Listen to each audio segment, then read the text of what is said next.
UP के फिरोजाबाद में gas का एक टैंकर पलटने से अफरा तफरी मच गई। टैंकर से गैस का रिसाव होने की वजह से सड़क पर यातायात बंद करना पड़ा, जिससे वहां से गुजरने वाले लोगों को काफी मुश्किल हुई।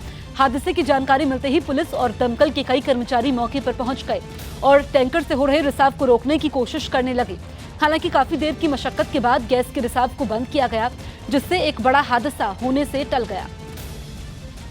डैमेज तो हमने देख लिया है, बस अब ये है कि थोड़ा सा इसको, क्योंकि सिचुएशन ऐसी जगह है जहाँ पे अभी कुछ नहीं किया जा सकता, हल्का सा क्रेन से उठाने के बाद इस लीकेज को रोकेंगे। दिल्ली के वेलकम इलाके में कुत्ते को पत्थर मारने से खफा कुत्ते के मालिक ने 30 साल के आफाक की गोली मारकर हत्या कर दी। बताया जा रहा है कि आफाक बीती रात अपने काम से घर लौट रहा था, तभी घर के पास ही एक कुत्ते ने उस पर भौंकना शुरू कर दिया। कुत्ते को के काटने के डर से उसने कुत्ते को एक पत्थर मारा। ये बात कुत्ते के मालिक को इतनी नागवार गुजरी कि उसने पिस्टल निकाली और आफाक के सीने में गोली मार दी। पुलिस ने शव को पोस्टमार्टम के लिए भेज दिया है और मामले की जांच में जुटी है। गोली मार दी, इंतकाल हो गया। बता, मैं तो समझ भी नहीं आ रहा है क्यों मारी, किसी से बोलता नहीं, चालता नहीं, क्यों मारी। कुत्ते को लेके कुत्ता पड़ा है क्या उसके लिए? इंसान की कीमत नहीं है, मेरा भाई की कोई कीमत नहीं। दीपक बिष्ट हमारे सहयोगी फोन लाइन पर मौजूद है। दीपक, बेहद चौंकाने वाला ये मामला है। बिल्कुल निश्चित तौर पर एक कुत्ते को काटने का अगर कुत्ता झपटा था क्योंकि आपात ने विरोध किया था और इसी वजह से कुत्ते के मालिक ने उस पर गोली चला दी, क्योंकि परिवार का भी कहना है कि एक छोटी सी मामूली सी बात थी। लेकिन वेलकम इलाके में जिस तरह से इस पूरी वारदात को अंजाम दिया गया, क्योंकि कुत्ते का जो मालिक था उसने बिल्कुल गुस्से में आकर, क्योंकि उसने कहा था कि उसने पालतू कुत्ते को एक पत्थर मारा है आफाक ने, जिसका उसने भी विरोध किया था और यही वजह थी कि उसे गोली मार दी गई, जिसके बाद उसे अस्पताल ले जाया गया। लेकिन वहीं दूसरी तरफ पुलिस जो है इस पूरे मामले में जांच करी, लेकिन अभी तक परिवार का आरोप है कि किसी तरह की कोई आगे की कार्रवाई में काफी देरी हो रही है, जिसकी वजह से उन्हें इंसाफ नहीं मिल पा रहा। लेकिन एक बड़ी घटना कही जाएगी, क्योंकि राजधानी दिल्ली में ये एक ऐसा चौंकाने वाला मामला है जिससे अपने आप में कई सवाल खड़े होते हैं।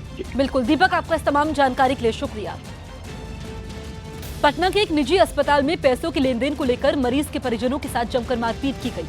बताया गया कि पूरे पैसे नहीं देने पर अस्पताल प्रबंधन ने शव को देने से इनकार कर दिया और विरोध करने पर परिजनों के साथ मारपीट शुरू कर दी। मारपीट का ये वीडियो अस्पताल में लगे सीसीटीवी कैमरे में रिकॉर्ड हो गया, जिसमें अचानक कुछ लोग हाथों में डंडे लेकर दौड़ने लगे, जबकि एक आदमी डंडे से किसी को पीटता दिखा। जिसके बाद अस्पताल के कुछ कर्मचारी डंडे लेकर सीढ़ियों से नीचे उतरे और वहां मौजूद परिजनों पर हमला कर दिया। इस बीच एक कर्मचारी ने ऑक्सीजन सिलेंडर रखने का स्टैंड उठा लिया और उससे हमला करने की कोशिश की। बताया गया कि मारपीट की इस घटना में अस्पताल के दूसरे कर्मचारियों के साथ कई डॉक्टर भी शामिल थे। हालांकि पुलिस ने मामला दर्ज कर आरोपियों के खिलाफ सख्त कार्रवाई करने का दावा किया।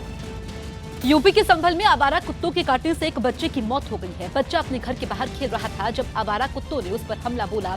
कुत्तों का झुंड बच्चे को खींचकर आगे ले गया। आसपास मौजूद लोग बच्चे को बचाने पहुंचे।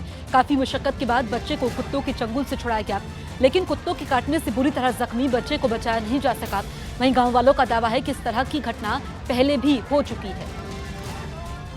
4 वर्ष का बालक को कुछ कुत्तों ने घेर के इसको घायल कर दिया, जिससे थोड़ी देर बाद उसकी मृत्यु हो गई। और इस संबंध में ना तो किसी ने कोई तहरीर दी है और अगर कोई जांच की जाएगी अगर उसमें किसका क्या दोष बनता है। प्रयागराज में आनंद अखाड़े की पेशवाई यानी धार्मिक शोभा यात्रा से पहले इकट्ठा हुए कुछ संतों ने गोली चलाकर जश्न मनाया, जिस पर विवाद खड़ा हो गया। ये फायरिंग कुंभ मेले में अखाड़े की पेशवाई के ऐलान के मकसद से की गई थी। आरोप है कि पुलिस ने भी इस पर कोई कार्रवाई नहीं की, क्योंकि गोली चलाने वाले आनंद अखाड़े के सन्यासी हैं जो पेशवाई के लिए वहां जुटे थे।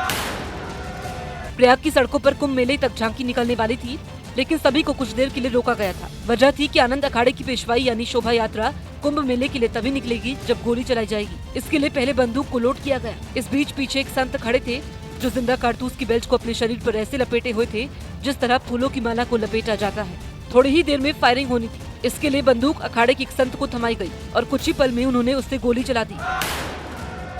बंदूक से गोली निकलने के बाद अखाड़े के साधु और संतों ने अपनी खुशी का इजहार किया और इसी के साथ आनंद अखाड़े की शोभा यात्रा निकलना शुरू हुई।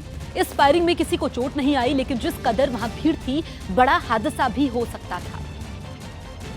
लेकिन अखाड़े के साधु और संतों को इसकी परवाह नहीं थी। उन्होंने तो गोली चलाने के बाद बंदूक उसी संत को थमा दिया जो जिंदा कारतूस की पूरी बेल्ट शरीर पर लपेटा हुआ था। यही नहीं, इस घटना के पीछे अखाड़े के महामंडलेश्वर भी वहां मौजूद थे। इस फायरिंग के बाद कुंभ मेले तक धूमधाम से शोभा यात्रा निकाली गई। पुलिस को न तो इस घटना की शिकायत मिली और न ही उसने वीडियो के आधार पर कोई मामला दर्ज किया।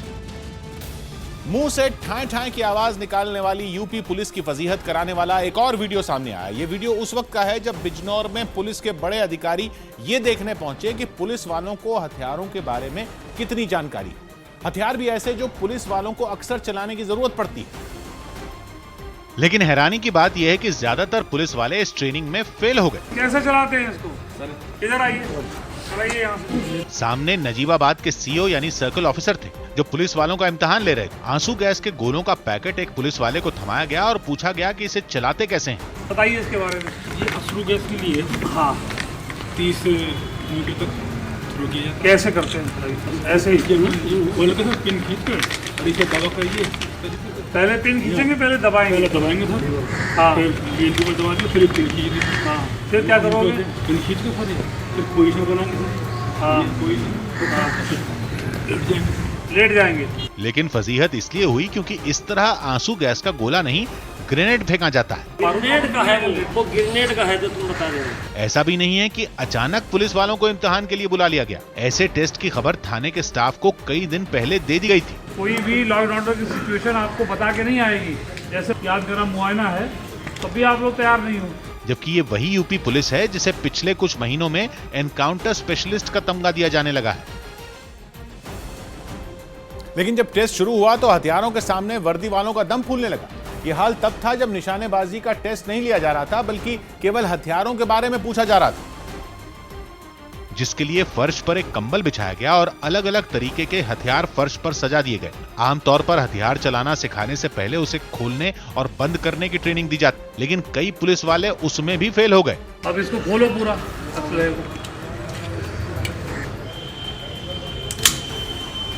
सबसे पहले क्या किया जाता है? किया आपने? अब आप अपने पैर पे गोली मार लोगे इससे। एक और पुलिस वाले को यही काम दिया गया, लेकिन हथियार वो भी नहीं खोल पाया। सबसे पहला काम क्या होता है शस्त्र में? मैगजीन का है सेफ्टी प्रकाश। असला खोलते समय सबसे पहला क्या होता है बताओ? क्या चीज होती है? क्या किया जाता है? फिर दंगों में आंसू गैस का गोला छोड़ने वाली एंटी रायट गन सौंपी गई, पर कामयाबी नहीं मिली। ये क्या है बताओ? क्या बोला है ये? एक मिनट आप चुप रहिए भाई, आप क्यों बोल रहे हैं? क्या है ये बताओ? क्या हो रही है? ज्यादातर पुलिस वालों का हाल ऐसा ही था जिन्हें अपने हथियारों की बुनियादी जानकारी तक नहीं थी। लकड़ी है, लाठी है, क्या बोला है ये?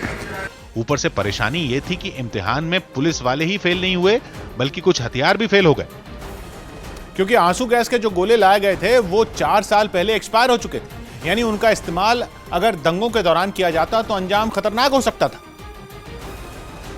और इसकी भी पोल तभी खुली जब सीओ अरुण कुमार ने पैकेट पर छपी एक्सपायरी डेट पढ़ने की कोशिश की। आपकी जून 15 से 4 साल पहले ये एक्सपायर हो चुका है। ऊपर से हथियारों को देखकर पुलिस वाले इस कदर घबरा रहे थे कि अफसर कई बार झुंझला उठे। एक मिनट आप चलाओ। ये खड़ी है तो खड़ी रहेगी, ना इसे छेड़ोगे, ना समझोगे, ना बताओगे। अगर ये खड़ी रहेगी। बाद में यूपी पुलिस के अफसरों ने माना कि पुलिस वालों को हथियारों की ट्रेनिंग तक नहीं है। हमारे वेपन्स हैं, जो असलहे हैं, उनकी रखरखाव और उनके चाल के संबंध में, उनके चलाने के संबंध में जानकारी के बारे में उप निरीक्षकों को उसको चेक किया गया है। इसमें कुछ कमियां मिली हैं, कुछ लोगों को अभी असलहों की उतनी सी ट्रेनिंग नहीं है। इससे पहले संभल में बदमाशों से हुई एक मुठभेड़ के दौरान मुंह से गोली की आवाज निकालने के लिए यूपी पुलिस की खूब किरकिरी हुई थी। इधर से इधर आओ, मारो। हालांकि मुंह से गोली की आवाज निकालने वाले पुलिस वाले को बाद में यूपी सरकार ने सम्मानित करने का फैसला लिया था। राजस्थान के झुंझुनू में कुछ बदमाशों ने एटीएम में रखी 16 लाख से ज्यादा की रकम पर हाथ साफ कर दिया। बदमाशों ने वारदात को अंजाम देने से पहले सीसीटीवी कैमरे से भी छेड़छाड़ की और इसके बाद उन्होंने कुछ औजारों की मदद से मशीन को ही काट दिया और उसमें रखे पैसे लेकर फरार हो गया। एटीएम में लगे सीसीटीवी कैमरे में एक बदमाश को शटर काटकर अंदर घुसते हुए देखा गया। उसके पास औजारों का एक बॉक्स भी था। बदमाश ने उसमें एक स्प्रे भी रखा हुआ था जिसे उसने सीसीटीवी कैमरे पर छिड़क दिया। इसके बाद उसने एटीएम में रखी 16,20,000 रुपए की रकम पर भी हाथ साफ कर दिया। एटीएम टूट के उसके कैश वगैरह की ट्रे नहीं थी। वीओ साहब ने घटनास्थल का मौका किया, जिस तरह दिशा निर्देश दिए गए, विभिन्न टीमों का गठन किया गया। पुलिस को 3 से 4 बदमाशों पर इस वारदात को अंजाम देने का शक है। राजस्थान की सीमा से लगने वाले हरियाणा के इलाकों में भी उनकी तलाश जारी है। जम्मू कश्मीर में लगातार हो रही भारी बर्फबारी के बाद सड़कों पर बर्फ जम गई और कई रास्ते बंद हो गए। वहां बर्फबारी के बाद सड़क यातायात का भी बुरा हाल हो गया। जिसकी वजह से सड़कों पर ट्रकों की लंबी कतारें लग गईं और कई ट्रक एक के पीछे एक फंसे हुए दिखाई दिए, जिसके बाद वहां के हालात काफी खराब हो गए और रास्तों पर कई गाड़ियों की आवाजाही पर भी असर पड़ा। बर्फबारी के दौरान वहां से गुजर रही कई गाड़ियां बीच रास्ते में ही फंस गयीं और लोगों ने उन गाड़ियों को धक्का देकर सड़क के किनारे पहुंचाया। कुछ बारी में सड़क पर फंसे एक ट्रक को धक्का लगाकर आगे बढ़ाते हुए दिखाई दिए। बीच रास्ते में फंस जाने के बाद कई लोगों को पैदल ही आगे का सफर तय करना पड़ा। इस दौरान रास्ता खोलने की कोशिश लगातार जारी है। लगातार बर्फबारी ने लोगों की मुश्किल को बढ़ा दिया है। दूर दूर तक नजरें दौड़ाने पर सिर्फ और सिर्फ बर्फ ही दिखाई दे रही है। पहाड़ बर्फ की मोटी परत से ढके नजर आए तो पहाड़ों के साथ सड़कों पर भी कई फीट तक बर्फ की चादर जमी दिखी। हालांकि दिक्कतों के बीच कुछ सैलानी बर्फबारी का लुत्फ उठाते हुए भी दिखाई दिए। दादर नागर हवेली के सिलवासा में आयोजित हुए एक कार्यकर्ता सम्मेलन में बीजेपी के राष्ट्रीय अध्यक्ष अमित शाह ने कांग्रेस पर घोटालों का आरोप लगाते हुए महागठबंधन की कोशिश पर ही सवाल खड़े कर दिए और महागठबंधन में शामिल पार्टियों की नीयत और नेता के साफ नहीं होने का आरोप लगा दिया। महागठबंधन है जहाँ नेता भी कोई नेता तय नहीं, नीति तय नहीं, गठबंधन के कोई सिद्धांत तय नहीं, सिर्फ मोदी हटाओ का नारा लेकर निकले हैं। हालांकि अमित शाह के बयान पर कांग्रेस ने भी पलटवार करते हुए उनकी भाषा पर आपत्ति जताई। इस तरह का जो बयान है वो डेमोक्रेटिक हमारे देश में किसी को भी मंजूर होगा, ये ऐसी बात तो किसी ने भी की नहीं है।